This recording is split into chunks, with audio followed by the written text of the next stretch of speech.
Good evening, everyone. I would like to welcome everybody to the Michigan City Council chambers for tonight's League of Women Voters of LaPorte County and Access LaPorte County Candidates Forum.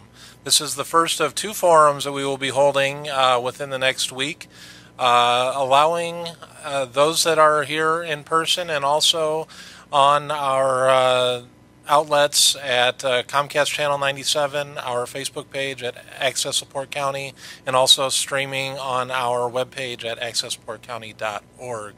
My name is Drew White. I am the Director of Operations for Access LaPorte County, and I want to welcome everybody to tonight's festivities. The opportunity to work alongside the League of Women Voters has been one that I was excited about from the time that I took this position, and it has been everything that I have hoped that it would be. Again, this evening we are in Michigan City. Next Tuesday night we will be back at it again from the LaPorte County Complex. But this evening we do have 7 candidates with us.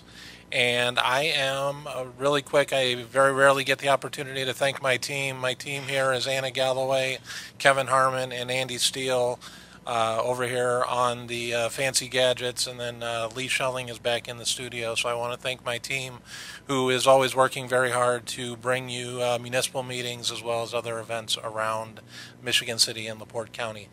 With that, I want to turn this over to Bonnie Schoff, the Voter Services Chair of the League of Women Voters of LaPorte County. Thank you, Drew. Can you hear me?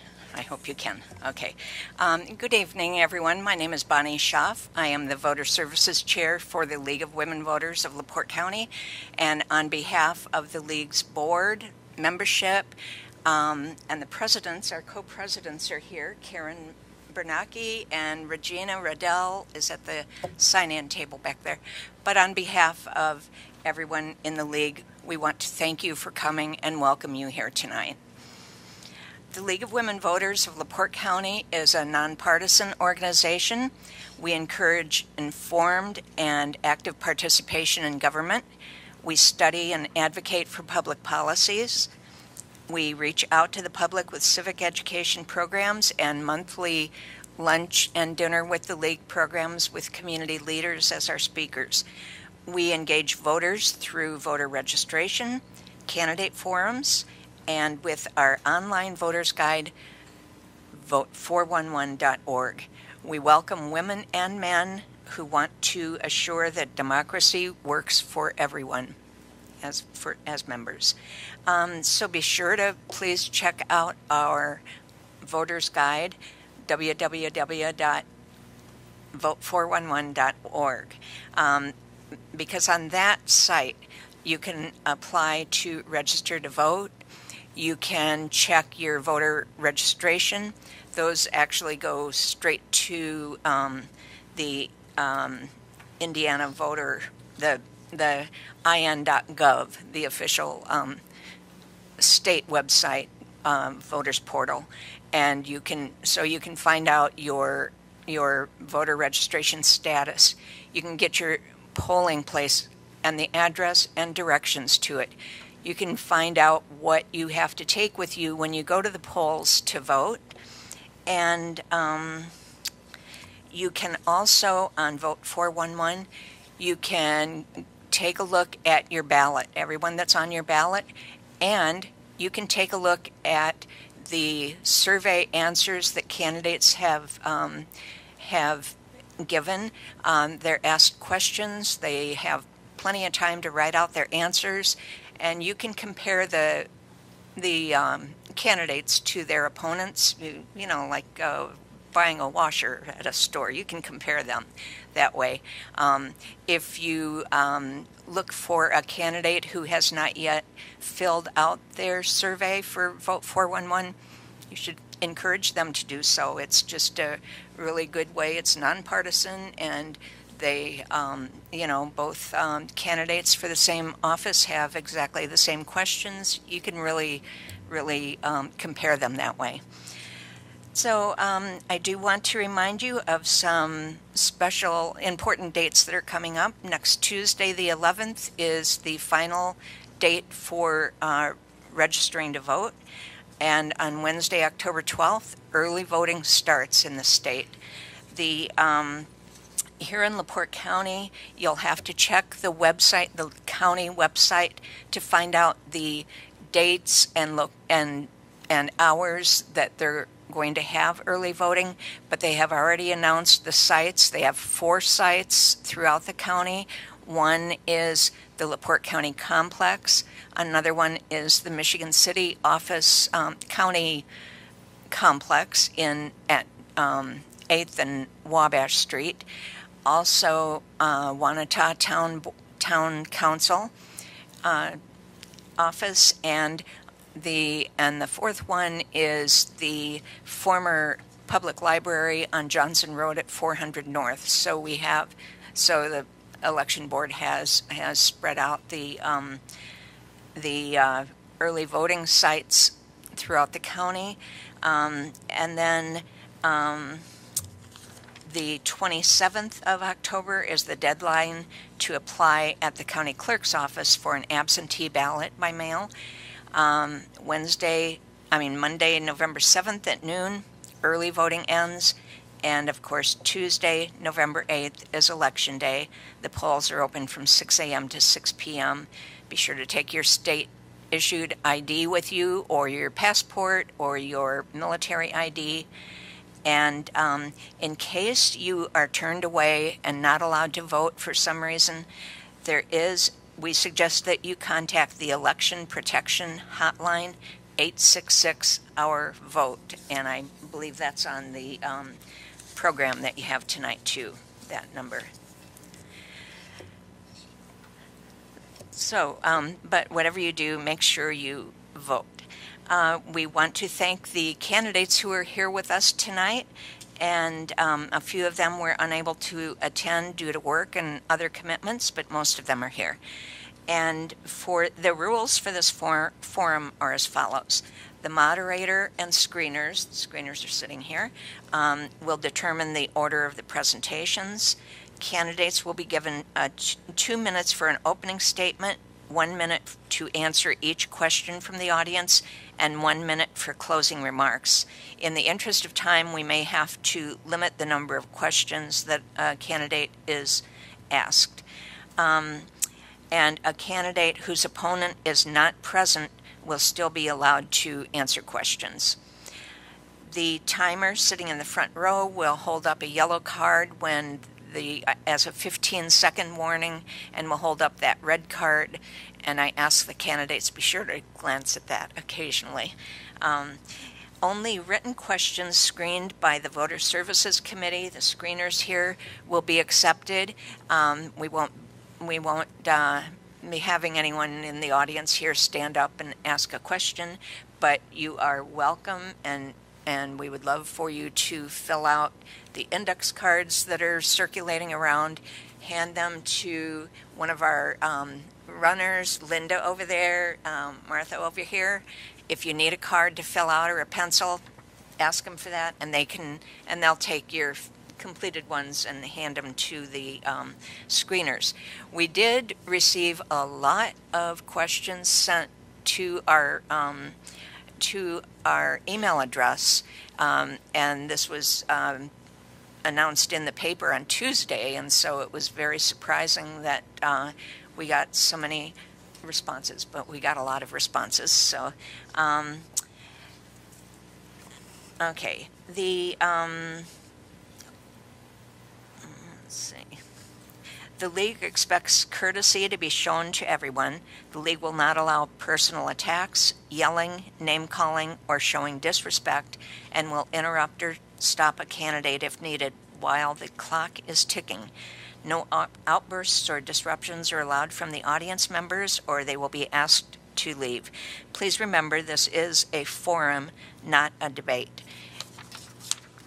If a candidate feels that they need to rebut what their opponent said, they may wish to use part of their closing statement to do so. Every candidate has a 1-minute closing statement.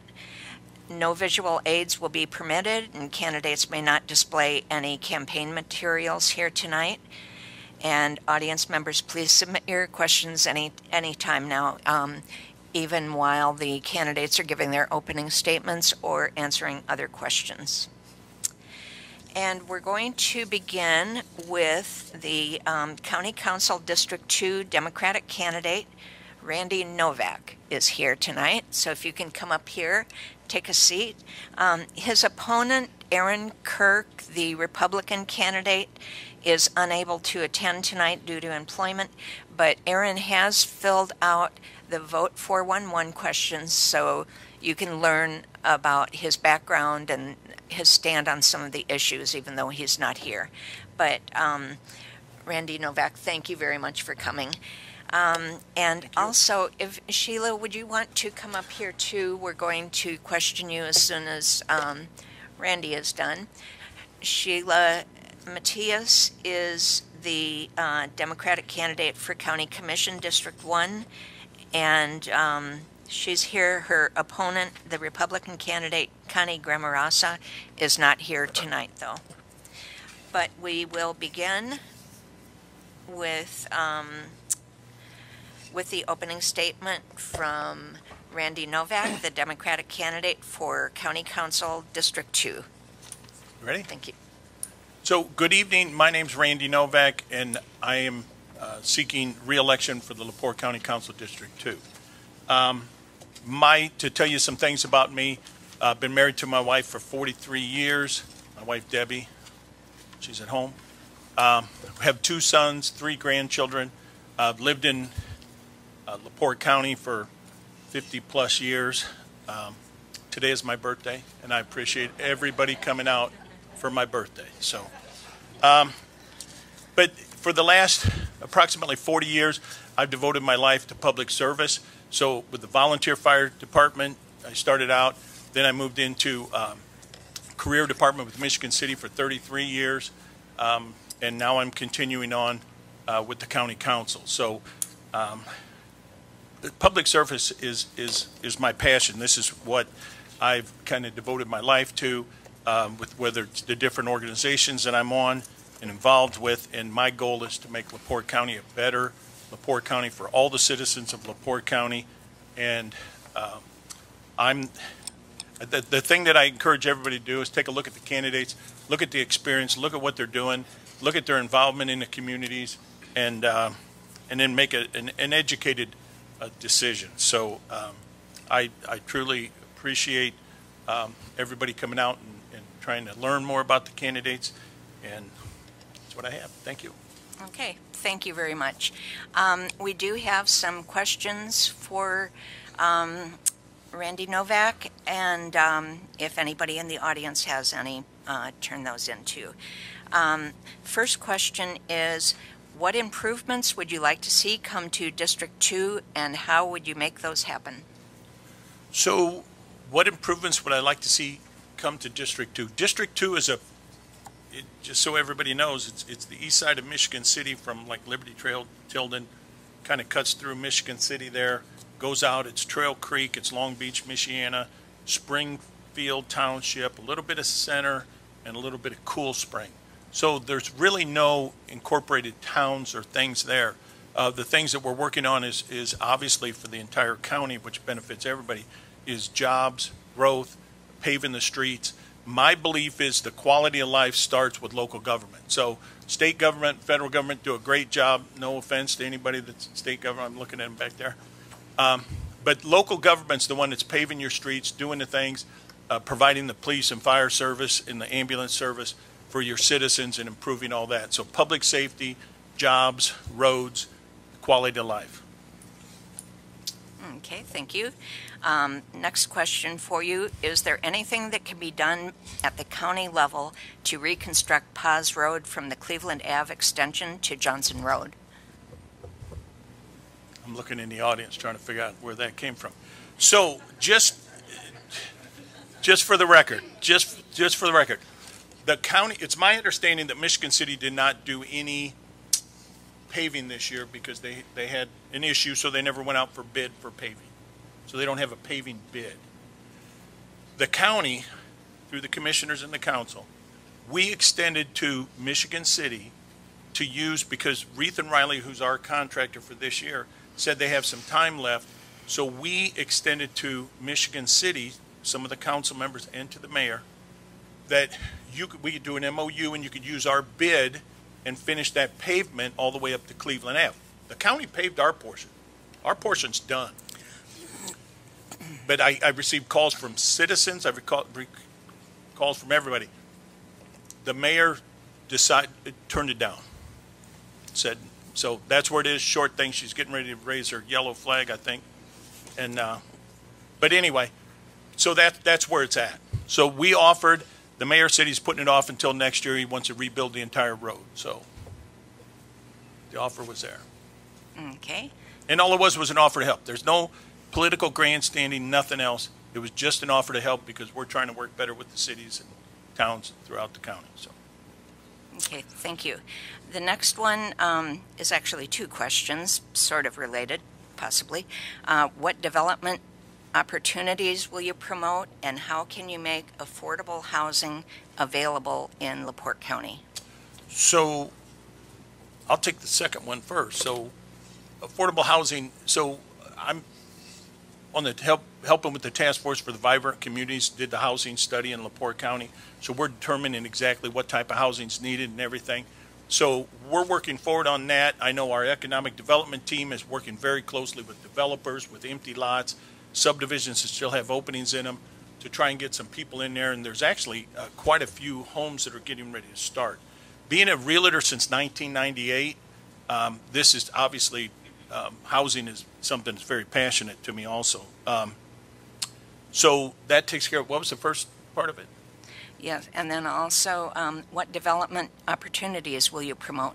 So people need to understand, the county council, we handle the finances of the county. So the commissioners come up with an idea, the commissioners come up with a plan, and we work together on a lot of these things. But the county council handles the financing. So, but I'm also on the redevelopment commission. The redevelopment commission, we just extended sewer and water outside of Michigan City on 421 and 94 because there's a Love's truck stop coming there and some more buildings that are coming there. At 35 and 94, we have a complex that wants to come in there, an entertainment complex that we're right now trying to work out some details with the city on to get the sewer out there. But it's all with the idea of expanding everything into the county. It's not a competition with the city. We're working together with the city on these things. So. Okay, thank you. And your final question. You as a candidate are a standard bearer for your party. Can you tell us what you and your party propose to do for the people of LaPorte County? And this question would have been for any candidates that were up here. So what is my party going to do for the people? Is that, yes. Did I summarize that correct? Yes. So every election is different. I'll just give you my take on things. I'm here because of me. So, and I look at the individual people and I look at things, and you got to remember, this whole party thing, once you're elected, the party thing's done. I mean, it's over till the next election. The only reason we're doing this is because we're required to do this, to get up here and campaign based on this or that. But once it's over, it's over. So we're not Republicans and Democrats up there. I've been on the county council for 8 years. 5 of the last 8 years, I've been the president. 3 of those, last 2 years, it's Republican-controlled council, and they still elected me president. So it's not a partisan thing. So for me and forgive me, but it's hard for me to sit up here and tell you what my party's going to do for the people. I'm not, I'm a little piece of it. Maybe some state or higher up people might be able to answer that a little bit better, but I just tell you what I'm doing. So, I think our slate of candidates is doing a great job. Thank you. That is a difficult question. Wow. For Who anybody. wrote that one? You write that one too? Okay. And now, Mr. Novak, you may make your 1-minute closing statement. So the thing, as I stated before, the thing that you got to take into consideration is experience. With the fire department, with multi-million-dollar budgets, contract negotiations, mediation, and everything else, that's what I bring to the council. My devotion to the county. When the pandemic hit, whether you believe it or not, I put together a Zoom meeting every Thursday at 3 o'clock. We had approximately, I think at one time, up to 75 people on there. Every Thursday at 3 o'clock, we brought everybody from the county together. School superintendents, mayors, elected officials throughout every community, the hospitals. There were more people on there together, and we just shared information. And that was something that I seen was lacking, and we brought that together and made it happen. So that's what I'm good at, is bringing the people together and facilitating things. I don't have every answer, but we can put enough people in a room, we can solve almost any problem. So I appreciate your support in the past. I would ask for your vote again in the future, and there's nobody that's going to work harder for you, the people of LaPorte County, than I am. So I appreciate it. Thank you. Okay, thank you very much. Okay, we're going to continue now with with Sheila Matias, the Democratic candidate for County Commission District 1. Her opponent, Connie Grammarasa, was unable to come tonight. And we'll begin with an opening statement, 2-minute opening statement from Sheila Matias, please. Thank you. Good evening, everyone, and thank you, League of Women Voters, for hosting us this evening. My name is Sheila Brosa Matias, and I am serving currently as your County Commissioner in District 1. I'm asking for your vote because I want to keep working for you. I share your family values as a mom of a big family, a wife, and now a grandmother, and I want to be the voice of common sense, which is kind of my credo, common sense and respect for all.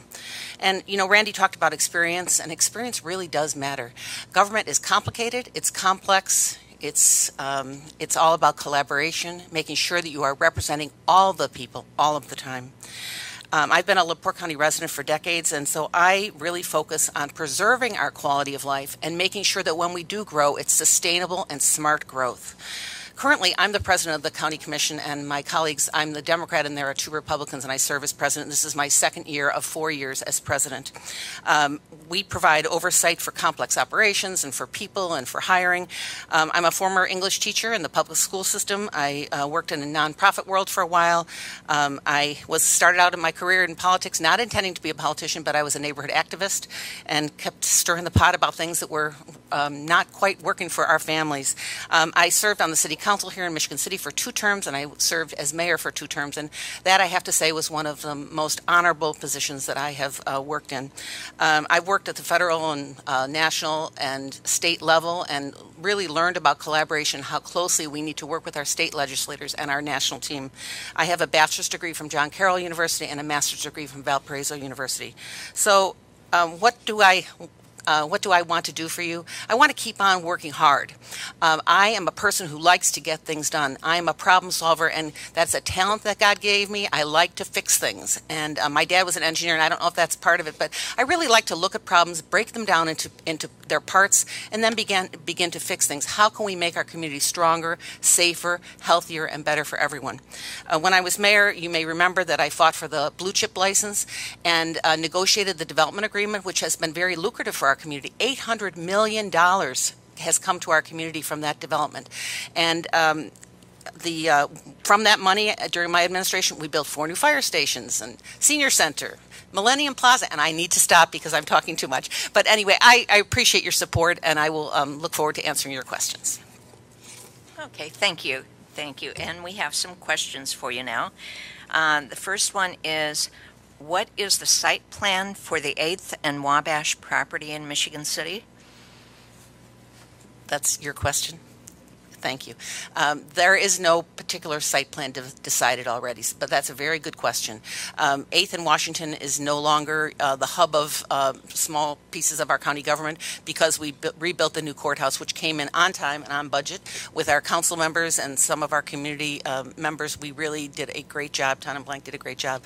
But we don't have a set-in-stone plan for that yet. Right now, it's going to be used as an early voting site, and from then, the commission, which controls all of the county property. We'll decide what the ultimate goal is. It is surplus at this point, but it's also in really bad repair. So it's if we would use it for the county, it would need a lot of renovation. We have to decide whether it's needed or not needed. So good question. Okay, thank you. Next question. There has been a lot of discussion regarding a truck bypass around Lincoln Way and LaPorte. Do you favor going forward with a bypass, and why or why not? That is a really good question. I currently do not support it, and here's why. The latest plans, there are maybe some other plans floating around. I've heard that there's been some other meetings, and I am not going to meet in private with the engineering firms. If we're going to talk about it, it should be in public. But currently, the latest plans is a $180 million project to get trucks off of Lincoln Way. The cost to the community in farmland, in people's homes that they've lived in for 100 years, I can't weigh it out in my mind as being valuable. I do think we need to help LaPorte City develop their main corridor, but I think we need to do it in a smart way. There are ways to circumvent the downtown through Seavers and Boyd Boulevard, and I think that that's a smarter way to go. So I'm interested to hear the conversation going forward, but currently the plans that I have seen, they're way too costly, $180 million to remove trucks. And I first of all, I don't know where the money would come from, and second of all, seems to me that's overkill.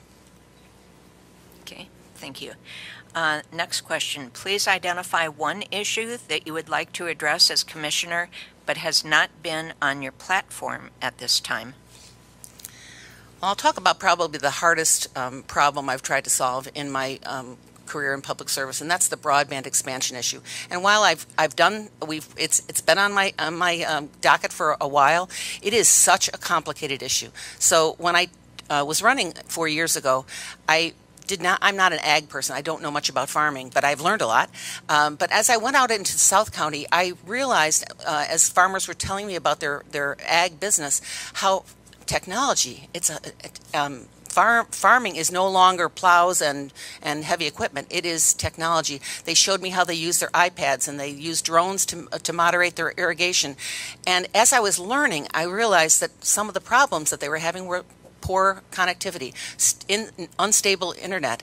And then the problem got bigger because I began to talk to parents, and they said, well, in this corner of my house in Panola, we have internet and one child can get on, but the service is not strong enough so that all 4 of our children cannot do their e-learning at the same time. So we have to go to the McDonald's parking lot, or we have to go down the road to the restaurant and get on the internet. You know, this is America. That's not okay. And so for me, internet service is a necessity. It is no longer a luxury or a nice to have. And we've done some great work. We just raised $7 million to be spent in our county. We've had investment, but we have far to go, and I don't like to leave a job half done. So I would appreciate being able to keep working on that issue. Thank you. Thank you. And your final question.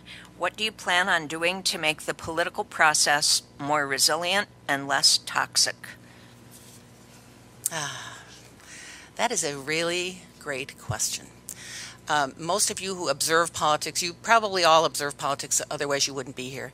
You know that over the last 5 years, I would say, we have seen discourse become more uncivil. We've seen more people use disrespect when they're in the political or public environment.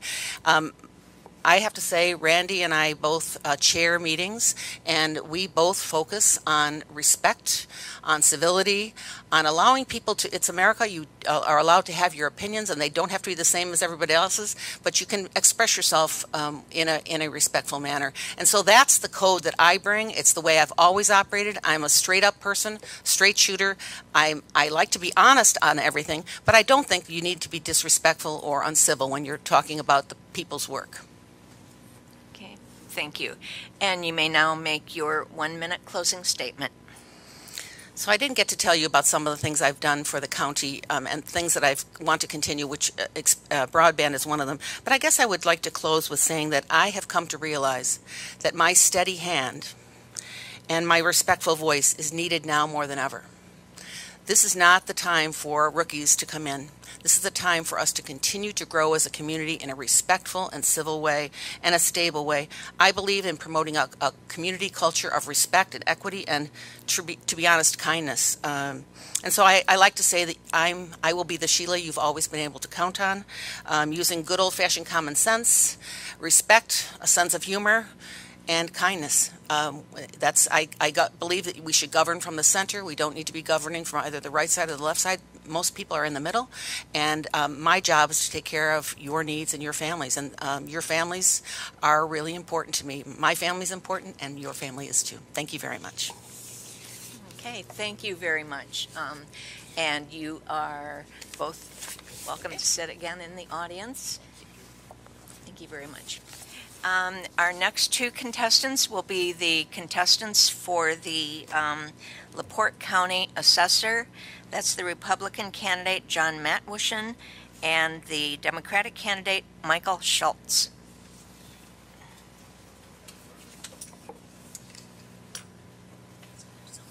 There's only 2 questions, but you can't use those other questions for these 2. Yeah. Mm-hmm. That's enough. Yeah. Yeah.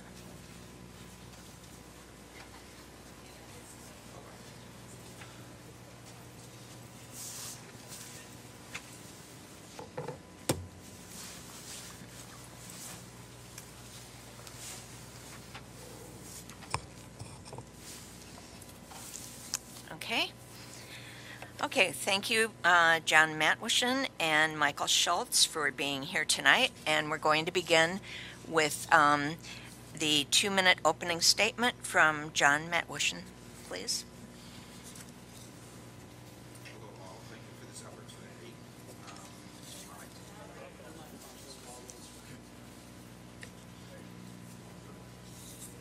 Little details. Thank you for this opportunity. I'm running for Assessor, a reprisal of essentially a reprieve of my private electoral debut as candidate for treasurer 2 years ago.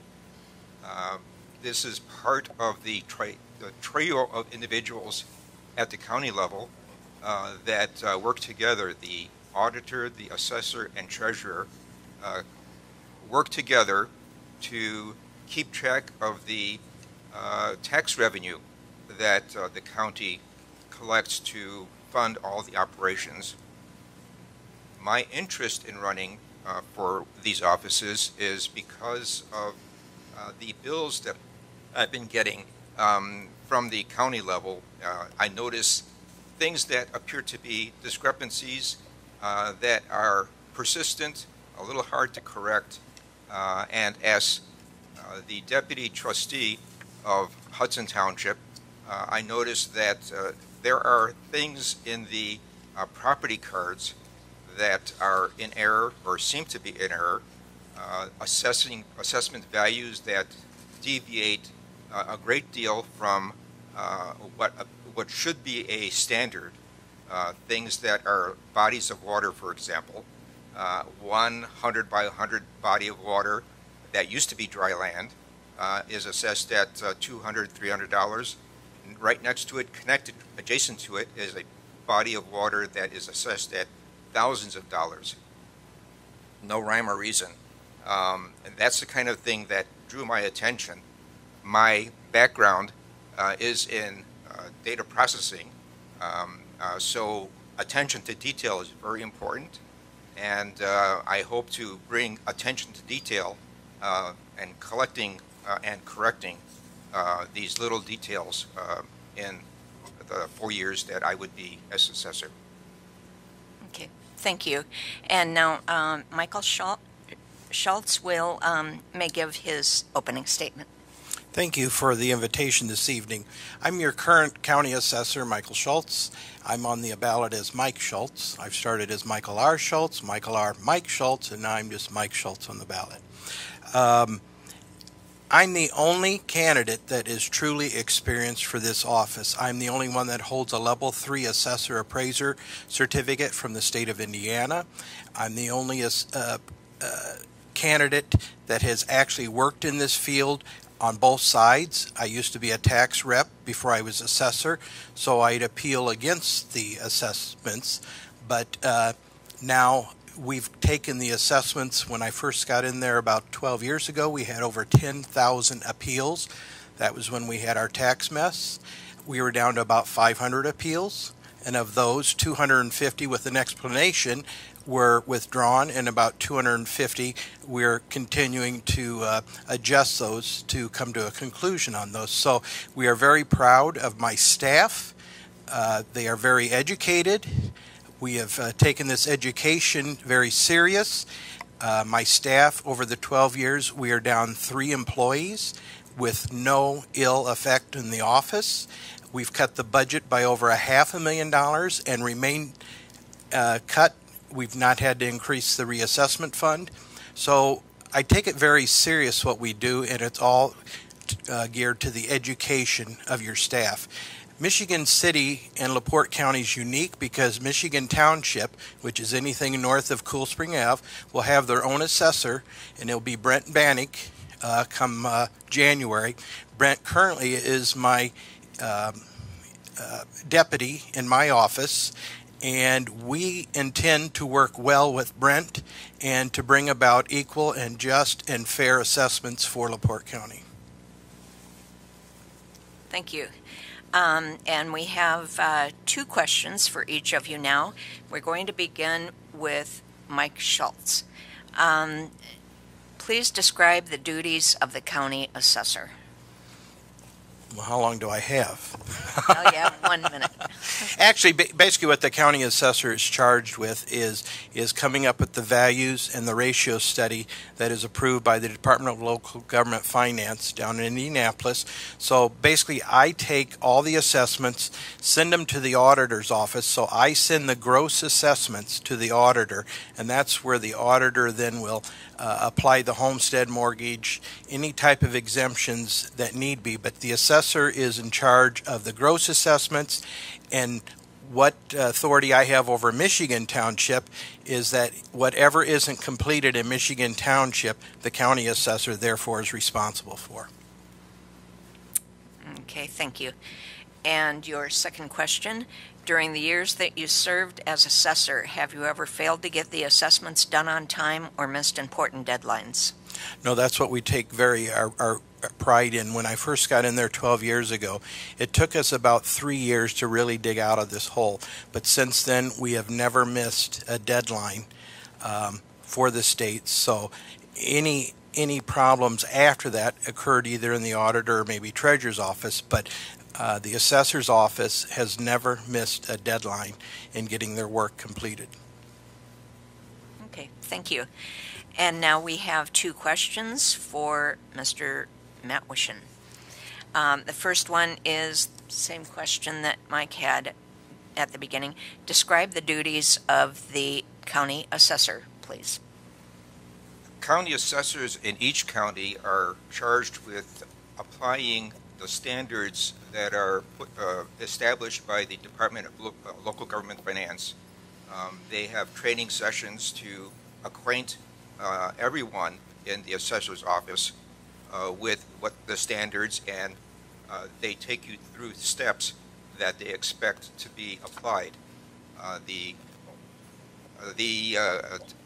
certification for the assessors, there's 3 levels. The first 2 levels are done every month, and there's training materials available online so that everyone in the viewing audience can go to the Department of Local Government Finance website and see the standards that each assessor is supposed to apply at each level. The 3rd level is more restricted, and the classes that are going to be made available to candidates will be done after the election. Okay, thank you. And your second question, the Democratic candidate has years of experience and levels of certification beyond what the Republican candidate has. Why should a voter disregard experience and certification? The certifications, as I just explained, are done on a regular basis. The first 2 levels every month, The third level is going to be made available after the election. I have worked with the assessor's office in St. Joseph County and have been walking through the process that they employ there. So I've made myself aware of the duties and the activities of the assessor's office in St. Joe County. It's been a little difficult to work with LaPorte County people. I've tried to get in, for example, the new software program that is going to be employed, and was denied access to the training session. They said the assessor's got nothing to do with the permitting process, for example. So I made attempts and was unsuccessful in LaPorte County. However, St. Joe County has been more welcoming and has acquainted me with the operations of the department. Okay, thank you. That's all the questions we have now. Well, it's all the questions we have for the assessor candidates. So, John, you may now make your 1-minute closing statement. I view the assessor's office as being one of 3 offices that need to work closely together. That's something that it's insufficient for the assessor to have his portion done and turn it over to the other individuals. We need to work together to get the product out from the county, and that's something that was missed this year at a tremendous expense. Hundreds of thousands of dollars were required to be spent because there a miscommunication between the assessor and the auditor. I have a good working relationship with the current auditor, Tim Stabosh, and have essentially a good working relationship, and I viewed that I have an opportunity to continue the good working relationship. Thank you. Thank you. And Mike, you may now make your 1-minute closing statement. Thank you. Experience does matter. And I'm going to tell you, it wasn't the assessor's office that caused the problem in the auditor's office. Our work got up there 10 days earlier than normal. He had it. He didn't review it. That's not my problem. The communication was there. I'm the only office that offered the auditor's office any assistance with my staff after the work went up there. He refused my offer. So it was not started in the assessor's office, and it wasn't finished in the assessor's office. That's why experience matters. We did not have an experienced auditor to carry on, nor the staff to carry on. So it was not the assessor's office. Again, experience matters to keep the county moving forward. Thank you. Thank you. Well, thank you very much, both Mike Schultz and John Matwishin, and you may be seated again in the audience. Brent Bannock, who is the candidate for the unopposed candidate for Michigan Township Assessor, was unable to be here tonight. So we will next invite up here candidates for State Representative, District 09, Dion Bergeron, Republican, and Patricia Boy, Democratic candidate.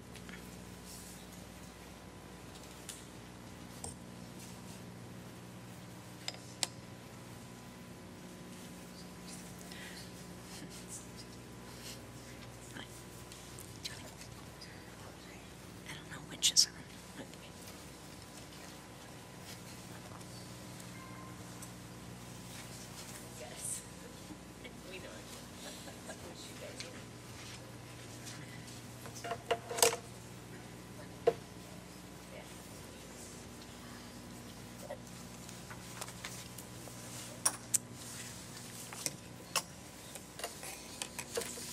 Okay, thank you.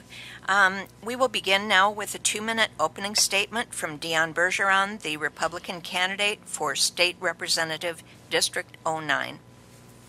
Thank you. I want to see our district thrive. I don't believe the incumbent's voting record reflects the needs of the district currently or for the future. I have the experience, both professional and personal, to represent this district in the way that it deserves.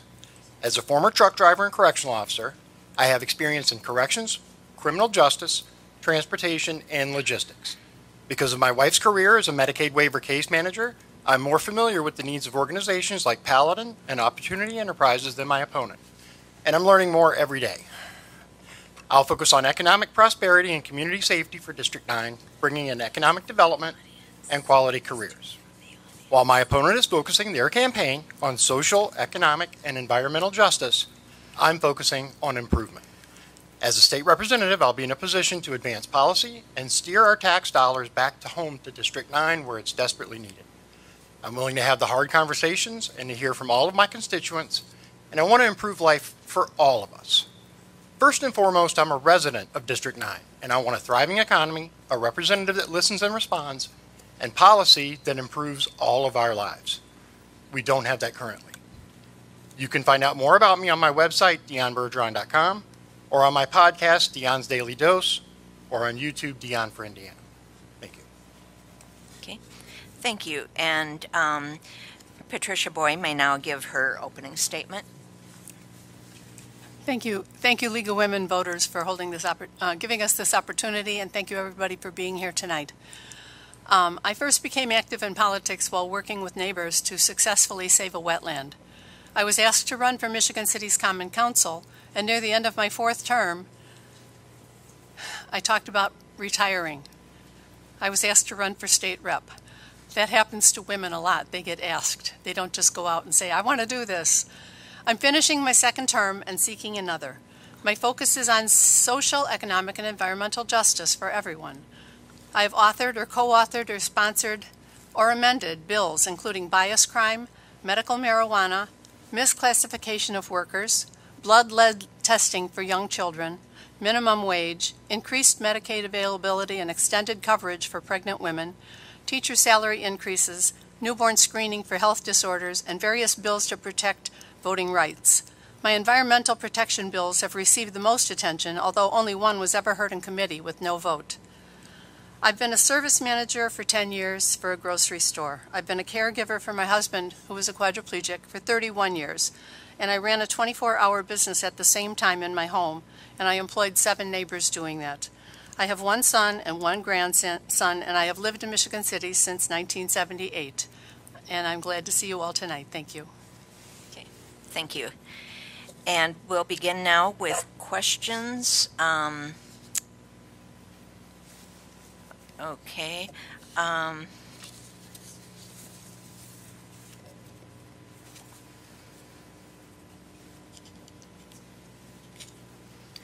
How can Michigan City get more funding for broadband connection throughout the city? Ms. Boy. The state has already given the county funding for broadband. We were the first one that was broadband ready, and that was because of the task force that did so much work on this. I had actually tried to start a broadband task force when I was still on the city council, and it grew into the county-wide one, and the county commissioners have done a great job with it. We already have the funding. It's a matter of getting it started. I believe it's just about ready to go. It's going to take a long time because they start out with one area, they work through it, and then when they get people to sign on to it, they use some of the funding that they get from that to increase it, and it's a process to do that. I'm looking forward to getting it all the way through the county. I've talked to farmers who really need it as well. Thank you. Thank you. And your next question, Ms. Boy. Would you introduce legislation allowing drive-through liquor stores in Indiana? I don't think a drive-through store is necessary. I don't think I would do that. I think if someone brought a bill to that and it actually made any sense and they could actually convince me, I might vote for it, but I wouldn't bring a bill for that. Okay.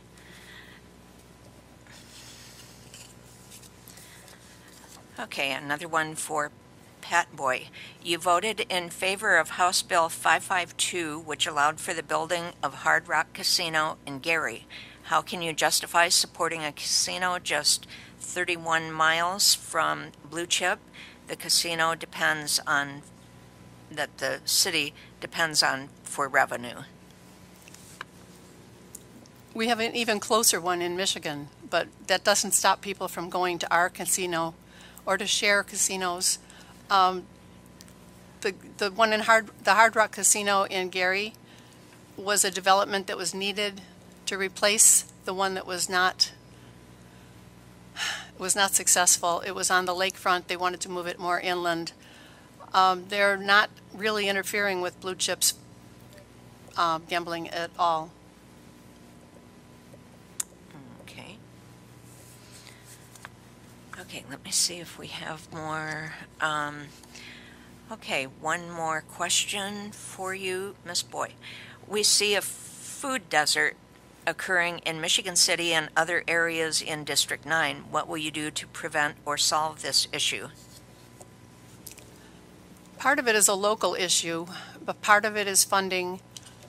We already have about 16% of the state that is at or below the poverty level. It's kind of hard to think about when you know that, but we have 6,700 people, 67,000 people in our district, and there's 6,700,000 in the state. And every year they allocate $300,000 a year for food banks. And last year they allocated $1 million because we got the ARP money. Food banks are what is helping us survive right now. We cannot cause people to come to Michigan City or anywhere else to build a grocery store. What we can do is work together with the city and the county to make places available that would be conducive to building a grocery store. We really need them, but the state can't regulate them. Okay, thank you. Thank you. And now moving on to Dion Bergeron. Your first question. The 9th District is home to 2 correctional facilities which combined house thousands of inmates. Are you in favor of limiting time in solitary confinement? Would you support a bill limiting this punishment? With the redistricting, while technically true as far as 2 correctional facilities, it's primarily Indiana State Prison and ISO, which is the minimum security wing of Indiana State Prison. I think they were probably referring to Westville Correctional, the district prior, the lines. Seeing as I worked at ISP, I think one of the primary goals here is we have to delineate what is solitary confinement. It's a very broad range right now, and it can be everything from IDU, which is the intensive detention unit, which is simply administrative segregation, all the way to SHU, which is the secure housing unit at Wabash Valley.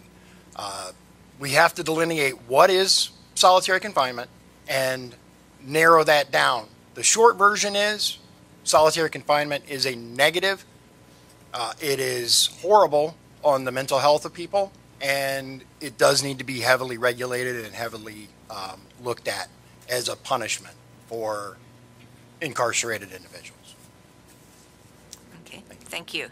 And your second question, Dion, double tracking. How much help is the state assisting in the funding, and how can Michigan City get more assistance?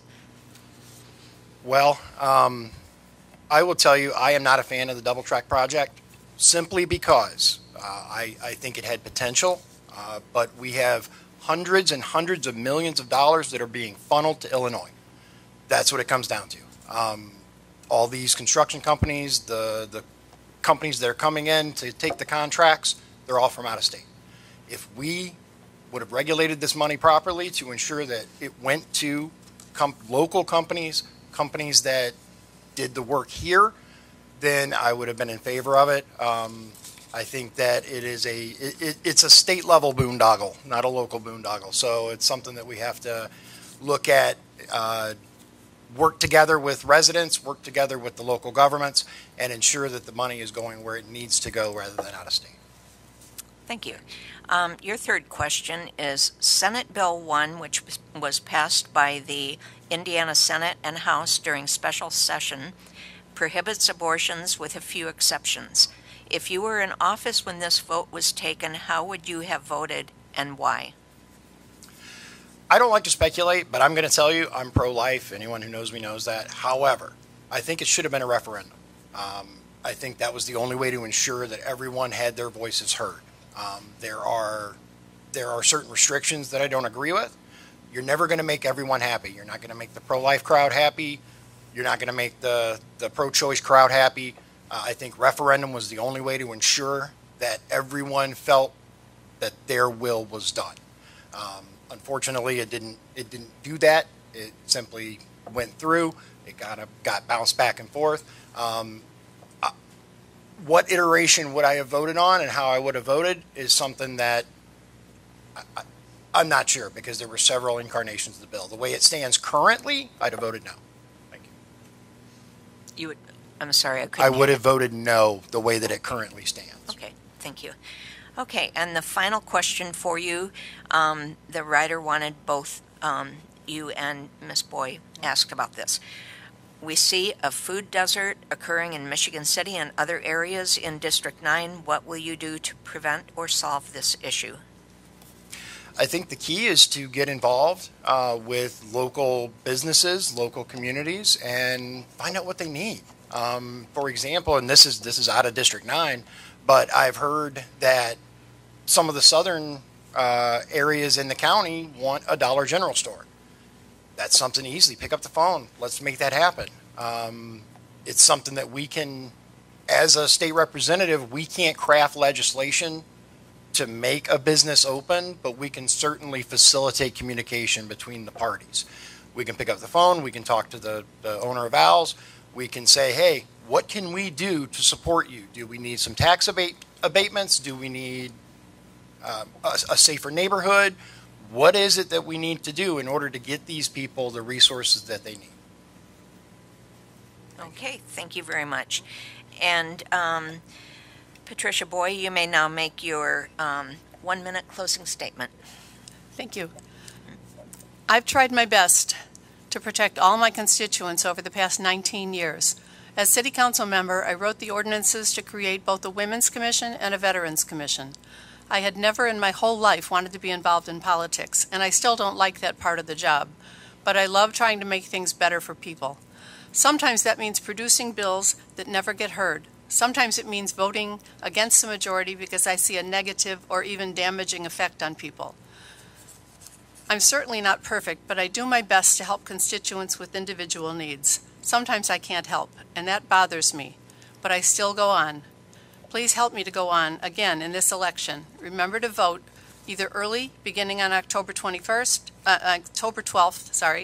by absentee ballot, or on Election Day, November 8th. Once again, thank you, League of Women Voters and members of the audience, for your time, your patience, and your interest. Please vote for me, Pat Boy. Thank you. And Mr. Dion Bergeron, your closing statement. First of all, I'd like to thank everyone that took the time out of their evening to come out. I'd like to thank the ladies of the League of Women Voters that put this on. I think it's absolutely critical now more than ever to be involved politically, whether that is getting out there and learning about the candidates, whether it's attending forums like this, regardless of which side of the aisle or even in the middle. Knowledge is power. Learning about those who are running for office and learning about those who are in office is your most fundamental right and your fundamental privilege as an American citizen. I wholeheartedly believe that. My name is Dion Bergeron. I'm running to be your state representative because I'm available, I'm transparent, and I offer you the opportunity to help me govern. I want to return we the people, not we the loud. Thank you for your time. Again, you can learn more about me at dionbergeron.com or visit me on YouTube, Dion for Indiana. Thank you very much. Thank you both very much for coming tonight.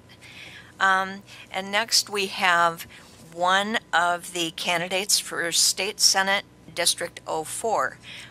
Jeffrey Larson, the Republican candidate, was unable to attend tonight. However, Rodney Pohl Jr. is here, Democratic candidate, and both Jeffrey Larson and Rodney Pohl have both filled out their Vote 411 surveys. So even though you won't hear from Jeffrey tonight, you can find some of his answers on that. And Rodney Pohl Jr., thank you for being here tonight.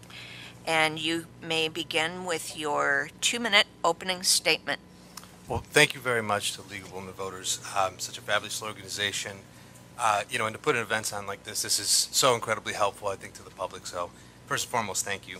I'm Rodney Pohl Jr. I am the state senator from District 4, which is all of North Porter County and Northwest LaPorte County.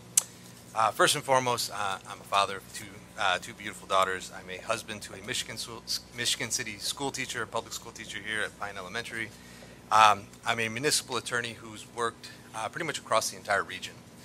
And I think that's important, and I think that was one of the things, one of the reasons why my predecessor, Senator Karen Talion, had kind of tabbed me as somebody she was interested in having carry the torch for her. Mostly because, what happens in Indianapolis, you need somebody that understands how that impacts us here, how it impacts our families, how it impacts our communities, but how it really impacts our local governments and our municipalities. So when she decided to step down, she had asked me to step up. And when you have a legendary legislator like Karen Talion step up or ask you to step up, you don't say no. And, with the work that I've been doing throughout the region, getting to understand what are our strengths, what are our values, and really what are our opportunities, I looked at as a great opportunity to kind of carry that torch and make sure that Northwest Indiana, particularly Porter County and LaPorte County, were well represented. In my short time in the Senate, I've been able to work across the aisle with Republicans to get a lot of things done, including a veterans benefits bill that ended up getting voted as a summer study committee, a workers' comp increase, the first one that we've had since 2016, which is very important to our workers, a bill addressing the substance abuse issues in our state, and another bill requiring the best information for financial aid to be provided to pertaining to higher education to be provided to our high school students. So, and it was a short session, but I felt like I was just getting started. We have a number of other issues that I'll be likely discussing with some of the questions, and I will say for the closing. Okay, thank you. And we have 4 questions for you now. The first one, in Indiana, state legislative districts and congressional districts are determined by the state legislature, subject to veto by the governor. Do you support or oppose allowing an independent redistricting commission to eliminate any perceived conflict of interest, to increase transparency, and to allow for adequate public input into the process? Why or why not? Oh, I absolutely support that. The idea of stopping the parties from essentially consolidating power and ensuring that, certain districts are going to be drawn a certain way to really disenfranchise voters. That has been detrimental to a lot of state governments, to a lot of municipal governments, and it really just waters down democracy in our process. A lot of people have been disenfranchised, and I think that's a part of the reason why few people vote in this state. Indiana is not, a 11 to 39, state as it pertains to Democrats and Republicans in representation in the Senate, but ultimately that's what it is. Really, it's, a lot closer to 50-50, but when you have gerrymandered districts, that's what's going to happen. Mm-hmm. Okay, thank you. That's an issue important to the League of Women Voters. And another one, in 2020, 52% of voters in LaPorte County chose to vote early during the 4 weeks allowed by Indiana law.